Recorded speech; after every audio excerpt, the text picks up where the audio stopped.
بلوچستان کے غریب عوام کے پیٹ سے مت کھیلو. آج بھی پورے پاکستان سے مہنگا ترین آٹا بلوچستان کے لوگ کھا رہے ہیں. سستی روٹی، مفت آٹا، اس کے حقدار بلوچستان کے 85% غریب لوگ نہیں ہیں. اس کے حقدار یا پنجاب میں یا اسلام آباد میں، کیونکہ جہاں پر ووٹ ہے. یہ ہمارے سیاستدانوں کا، میں کہتا ہوں جو ہم نے الیکٹ کیے، یہ ان کی بھی کمزوری ہے. اسمبلی میں تو ان کی وجہ سے زینت لگی ہوتی ہے. اگر معاشی انصاف کی بات کہی جائے تو بلوچستان کا ایک بھی لیڈر، ایک بھی سیاستدان اس قابل نہیں کہ اس کو ووٹ دیا جائے. ہماری اپنی خریداری شروع ہے، وہاں سے گندم آنے نہیں دیتی. پنجاب میں خریداری شروع ہے، انہوں نے ضلع بندی لگائی ہے. سندھ کراچی گندم نہیں چھوڑتی، اس نے صوبہ بندی لگائی ہے. آپ کے پاس یہی سورس بنتا ہے، یا رشوت دے کر کے، پیسے دے کر کے پنجاب سے ایک گاڑی کسی نہ کسی طریقے سے آٹا ڈیلر یہاں لے آتے ہیں، اس کو آپ پکڑتے ہو. ملیں یہاں پر ساری بند ہے. کیا ہم پوری زندگی ان بارڈرز کے نام پر بلیک میل ہوتے رہیں گے؟ کیا پوری زندگی ایک بلوچستان والے کی یہی اس کی ڈیفینیشن ہوگا کہ آپ کے ساتھ بارڈر لگتے ہیں کہ آپ منفی سرگرمیوں میں ملوث ہوں گے؟ کیا جو 5 ارب روپے پچھلی گورنمنٹ میں 5 ارب ڈالر صنعتکاروں کو بغیر انٹرسٹ کے دیا گیا ہے، کیا اس میں ایک پینی بھی بلوچستان کے کسی صنعتکار کو ملا ہے؟ یہ کس کو ملے؟ یہ 5 ارب ڈالر ملے ہیں. 5 ارب ڈالر کیپیسٹی بلڈ اپ کے نام پہ ملے ہیں. کیا بلوچستان کا ایک صنعتکار یہ سوچ نہیں سکتا کہ اس کو بھی یہاں پر صنعت لگانا چاہیے؟ کیونکہ صنعت لگانے کے لیے اس طرح کے کسٹم کے اور اس طرح کے قانون اس میں آڑے آتی ہیں. کیونکہ بلوچستان میں کوئی بھی نہیں چاہے گا کہ وہ اپنی صنعت کے لیے 1 روپیہ یہاں خرچ کرے، جہاں پر اس ملک کے اندر سے، یہاں کے کیپٹل سے اگر آپ چیز موو کرتے ہو تو اس پہ سمگلنگ کا دپا لگا کر آپ کی گاڑی اور آپ کا مال ضبط کیا جاتا ہے. میں آپ سب صحافیوں کا سب سے پہلے تو شکریہ ادا کرتا ہوں. دوسرا، آج 1 مئی ہے، ہم پاکستان کے بلوچستان کے مزدوروں کے ساتھ یکجہتی کرتے ہیں. مزدور یقیناً جو لوگ خواب دیکھتے ہیں اس کو عملی جامہ مزدور کے کندھوں سے وہاں پر جاتا ہے. اور ساتھ ساتھ ہم جو کل انجمن تاجران کے مختلف گروپوں نے جو پریس کانفرنس کی ہے، ہم اس کی بھی تائید کرتے ہیں. اب آتے ہیں کہ تائید ہم کیوں کرتے ہیں. ناصر آغا نے آپ کو ایک ڈیٹیل کے ساتھ پریس کانفرنس میں چند چیزیں بتائی. بلوچستان ایک لاوارث صوبہ ہے. ہم ہمیشہ سنتے تھے کہ آزاد کشمیر کے علاوہ جو مقبوضہ کشمیر ہے اس میں کالے قانون ہوتے ہیں. قانون ہمیشہ لوگوں کی بہتری کے لیے ہوتے ہیں، لیکن میں یہاں پر کہنا مجھے پڑے گا کہ قانون کی تشریح بلوچستان میں چیف کلکٹر کسٹم اس کالے قانون کی طرح کر رہا ہے. میں نے چند میڈیا کے دوستوں کو بتایا کہ رکنی بلوچستان کا انٹری پوائنٹ ہے. وہاں سے آٹے کی گاڑی انٹر ہوتی ہے، اس کو پکڑتے ہیں اور کسٹم کے حوالے کر دیتے ہیں. ایف سی والے پکڑتے ہیں اور کسٹم کے حوالے کر دیتے ہیں، جس میں مینشن ہے کہ یہ فلانے مل سے لوڈ ہوئی ہے اور یہ میختر میں خالی ہوگی. اس کے ثبوت بھی ہے. اور کسٹم والے کہتے ہیں کہ اس کے ساتھ کوئی ضروری ڈاکومنٹس جو تھے وہ نہیں تھے، تو لہٰذا ہم لوگوں نے وہیکل اور اس میں لدا ہوا مال یہ ہم نے سیز کر لیا ہے. اب بارڈرز بلوچستان پاکستان کا آدھا ہے، 45% ٹیریٹری بلوچستان ہے. اگر میرا بارڈر رکنی سے ہی شروع ہونا ہے، اگر میرا بارڈر ڈیرہ مراد سے ہی شروع ہونا ہے، تو پھر تو یہ صوبہ ختم ہو گیا. درمیان سے تو صوبہ ایلیمینیٹ ہو گیا. صوبہ تو ہے نہیں. بارڈر تو آپ نے خود ڈکلیئر کر دیا کسٹم کے کلکٹر، چور کلکٹر نے. میں یہ کہوں گا چور کلکٹر نے. یہ وہ کلکٹر ہے جب ہمارے ملک کے وزیر اعظم جب کرسی سے اتر جاتے ہیں تو پھر سچ بولنا شروع کر دیتے ہیں کہ بلوچستان میں پوسٹنگ لینے کے لیے آفیسرز پیسے دیتے ہیں. یہ وہ پیسوں کی پیداوار ہے جو یہاں بلوچستان میں ڈیوٹی دیتے ہیں. کبھی آپ نے دیکھا ہے کہ ایئرپورٹ روڈ کے اوپر کسٹم کے موبائل کھڑے ہوتے ہیں؟ کبھی کسی انٹرنیشنل دنیا کو آپ دکھاؤ کہ یہ ہمارا ایئرپورٹ روڈ ہے، یہ ہمارا ڈاؤن ٹاؤن ہے، یہ ہمارے کسٹم کے فورس کھڑی ہے لوگوں کو پکڑنے کے لیے یہاں پر. کسٹم کی یہ ڈیفینیشن ہوتا ہے. کسٹم کی ڈیفینیشن انہوں نے تباہ کر دی. انہوں نے ایک نیا دکان بلوچستان میں کھولا جس کو کلیکٹریٹ آف خوزدار کا نام دیا گیا.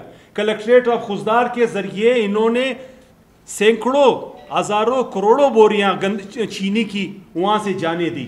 جب چینی کی وہاں سے چلی گئی، اس کے بعد اس کا نزلہ ایک کالے قانون کے ذریعے، منسٹری آف انٹیریئر کے آرڈر کے ذریعے اور کسٹم کے بے ایمان افسروں کے ذریعے اس کو اس طریقے کے ساتھ امپلیمنٹ کرایا جا رہا ہے کہ بلوچستان میں رہنے والے جو پرانی مردم شماری ہے اس کے ذریعے 1,23,00,000 لوگ یہاں رہتے ہیں، جبکہ ہم سمجھتے ہیں یہ کم سے کم 2.25 کروڑ لوگ یہاں رہنے والے لوگ ہیں۔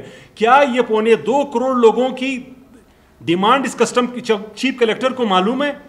کیا ہمارے عسکری اداروں کو اس کے ڈیمانڈ معلوم ہے کہ یہ کہاں سے کھائیں گے؟ ہماری اپنی خریداری شروع ہے، وہاں سے گندم آنے نہیں دیتی۔ پنجاب میں خریداری شروع ہے، انہوں نے ضلع بندی لگائی ہے۔ سندھ کراچی گندم نہیں چھوڑتی، اس نے صوبہ بندی لگائی ہے۔ آپ کے پاس یہی سورس بنتا ہے، یا رشوت دے کر کے، پیسے دے کر کے پنجاب سے ایک گاڑی کسی نہ کسی طریقے سے آٹا ڈیلر یہاں لے آتے ہیں، اس کو آپ پکڑتے ہو، ملیں یہاں پر ساری بند ہے۔ کیا ہم پوری زندگی ان بارڈرز کے نام پر بلیک میل ہوتے رہیں گے؟ کیا پوری زندگی ایک بلوچستان والے کی یہی اس کی ڈیفینیشن ہوگا کہ آپ کے ساتھ بارڈر لگتے ہیں کہ آپ منفی سرگرمیوں میں ملوث ہوں گے؟ کیا جو 5 ارب روپے پچھلی گورنمنٹ میں 5 ارب ڈالر صنعتکاروں کو بغیر انٹرسٹ کے دیا گیا ہے، کیا اس میں ایک پینی بھی بلوچستان کے کسی صنعتکار کو ملا ہے؟ یہ کس کو ملے؟ یہ 5 ارب ڈالر ملے ہیں، 5 ارب ڈالر کیپیسٹی بلڈ اپ کے نام پہ ملے ہیں۔ کیا بلوچستان کا ایک صنعتکار یہ سوچ نہیں سکتا کہ اس کو بھی یہاں پر صنعت لگانا چاہیے؟ کیونکہ صنعت لگانے کے لیے اس طرح کے کسٹم کے اور اس طرح کے قانون اس میں آڑے آتی ہیں، کیونکہ بلوچستان میں کوئی بھی نہیں چاہے گا کہ وہ اپنی صنعت کے لیے 1 روپیہ یہاں خرچ کرے، جہاں پر اس ملک کے اندر سے، یہاں کے کیپٹل سے اگر آپ چیز موو کرتے ہو تو اس پہ سمگلنگ کا دپا لگا کر آپ کی گاڑی اور آپ کا مال ضبط کیا جاتا ہے۔ اس طرح کوئی کرے گا؟ اس ملک میں، اس صوبے میں بے روزگاری کیسے ختم ہوگی؟ کبھی بھی ختم نہیں ہوگی جب تک اس طریقے کا سوچ یہاں پر پنپے گا، اس طرح کا سوچ یہاں پر رہے گا۔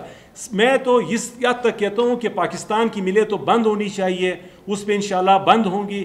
میں کہتا ہوں کہ انجمن تاجران کو ہم یہ وہ دیتے ہیں، اور خاص طور پہ چیمبرز کو، کہ پورے پاکستان کے، بلوچستان کے بزنس کو بند ہونا چاہیے جب تک اس کے ایک طریقہ کا ناروا قانون جو ہم پر لگائے جاتے ہیں، اس کا ایک طریقہ کار واضح نہ کیا جائے۔ ہر چیک پوسٹ کے پیچھے ایک اکانومی ہوتی ہے، یہ چیز آپ بلوچستان میں رہنے والے سب کو معلوم ہے۔ ہر چیک پوسٹ کے پیچھے ایک اکانومی ہوتی ہے۔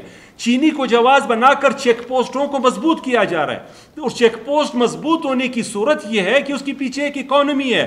وہ اکانومی یہ ہے کہ ایک سفید پوش لباس والا کاروباری شخص اس کے دبے سے بچنے کے لیے وہ ان کے ساتھ ساز باز کرے گا، یہ اس کا ماحول بنایا گیا ہے۔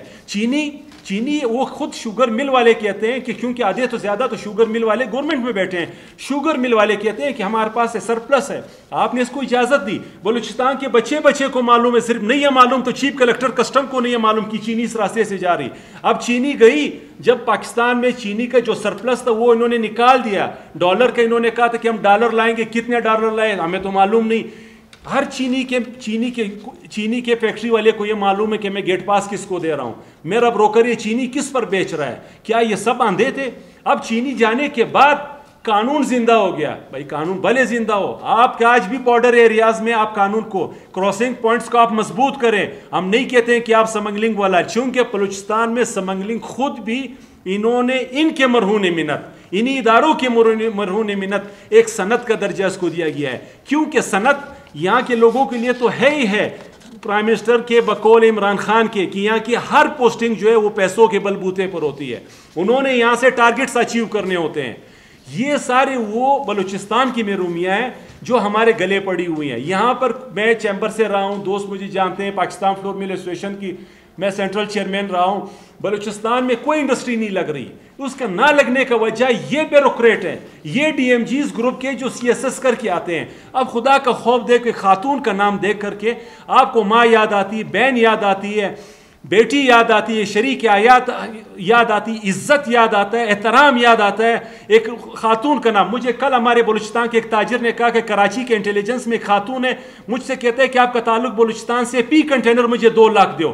یہاں تو سی ایس ایس کرنے کے بعد خاتون بھی شکل میں آ جاتی، مرد کے ساتھ تو یہ ساری چیزیں، کیونکہ یہ مین ڈومیننٹ معاشرہ ہے، یہاں پر مرد کے ساتھ تو یہ سارے القابات چلتے ہیں کہ چور بھی رہا ہے، بد کردار بھی رہا ہے۔ کیا خاتون کے لیے بھی یہ اس طرح کے اداروں کا اس طرح کا بیہیویئر ہونا چاہیے؟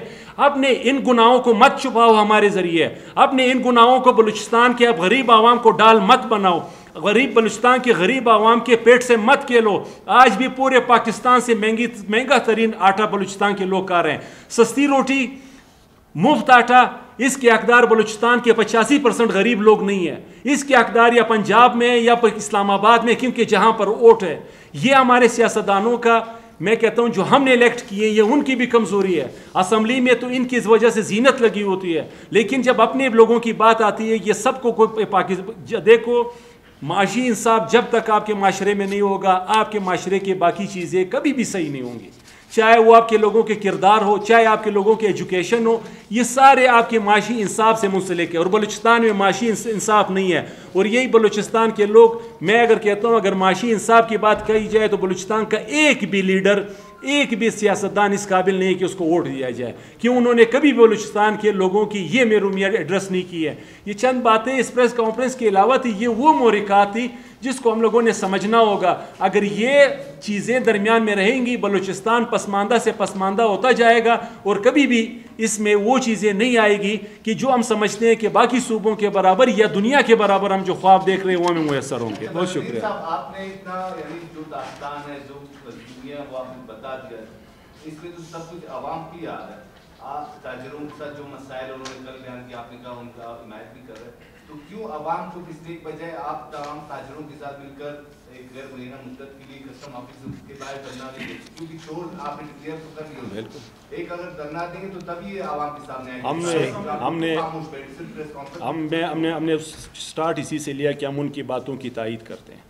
ہم ان کے اگر اس طرح کا ایکشن لیا جاتا ہے، جبکہ ہمارا ڈیمانڈ یہ ہے کہ ہم پورے پاکستان میں اپنی انڈسٹری کے تحت ہم اس پہ سوچ رہے ہیں کہ پورے پاکستان کی انڈسٹری بند کی جائے.